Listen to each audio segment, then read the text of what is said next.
Hi mga lods, umaga pala ako umalis dito ng bahay dahil pupunta tayo sa Flower Festival doon guys sa Yanbo. So pagkadating ko pala guys dito sa pick up point, nandito na po yung aking mga makakasama papunta doon. At syempre guys, nag-CR muna ako kasi mahirap na ma-CR tayo sa daan.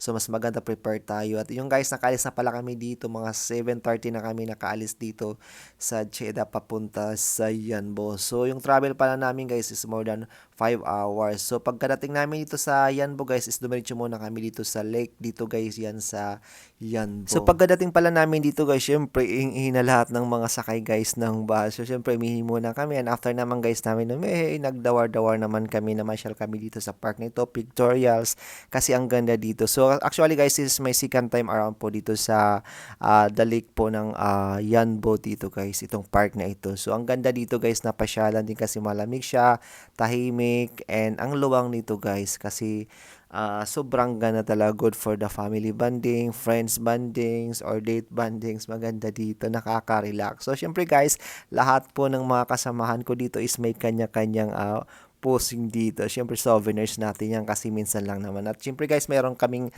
free na lunch dito kasi ang binayaran kasi namin is 120 papunta dito.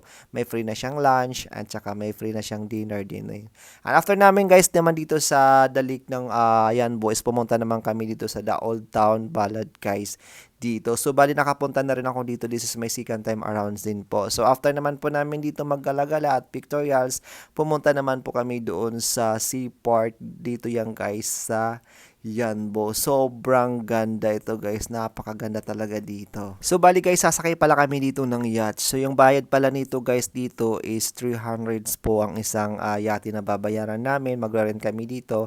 So i-divide namin yan guys sa 12 katao. So nagbayad kami dito ng 25 reals each person po kasi 300 po ang bayad. So bali kapag guys, dito pala sa ibang mga yate may nakasakay rin ng mga Pilipino. So ang dami kasing pumupunta dito, namamasyal lagi, sumasakay dito ng yate papunta doon sa karagatan. So bali guys, is maalon pala ngayon dito. So okay lang, taga summer naman tayo. So hindi tayo takot sa alon na yan. So ayan guys, nakakatuwa dito, nakaka-relax, sobrang ganda. So yung mga kasamahan ko pala dito guys is first time ko lang sila makasama din dito kasi nga ang dami namang mga Pilipino dito at hindi natin masyado kilala. Syempre guys, dahil nga sa ganitong tour, so nakikilala natin yung mga ibang kababayan natin dito sa Saudi Arabia. So ang ganda talaga dito guys. Bali pumunta pala ako dito sa likod guys kasi nga kinuntsaba ko dito yung captain. Sabi ko bilisan mo para at least meron man trail yung ano natin doon pagsakay dito sa yate na to. So yung guys, napapansin yung grabe takot na takot ang iba dito, talaga humahawak sila kasi sobrang bilis talaga ng patakbo ng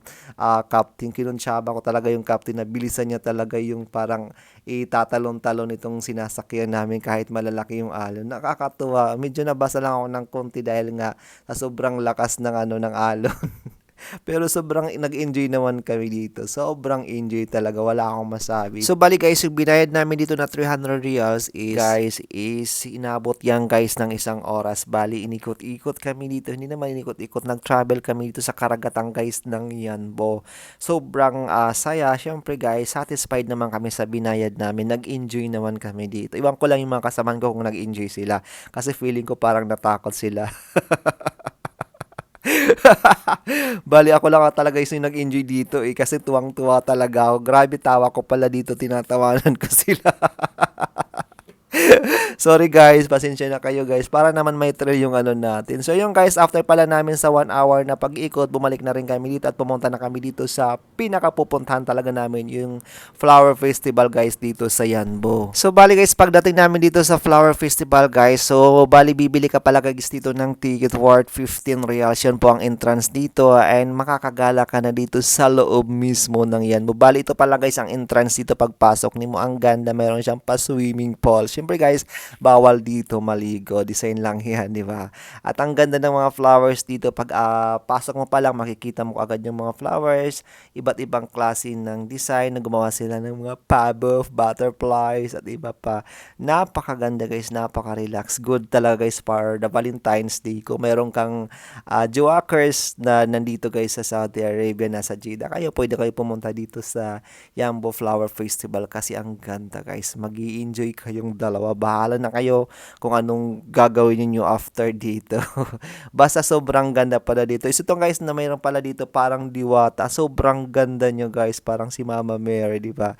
Napakaganda niya. So pinaikutan talaga siya ng maraming mga tao dito dahil nga kakaiba guys yung ganyan. Sobrang ganda niya. And ayun, akala ko nga guys isumasayaw siya ng kuratsa. Papalisan ko sana kaso hindi ko maintindihan kung ang sinasayaw niya kuratsa ba, cha-cha, di ko kung budots.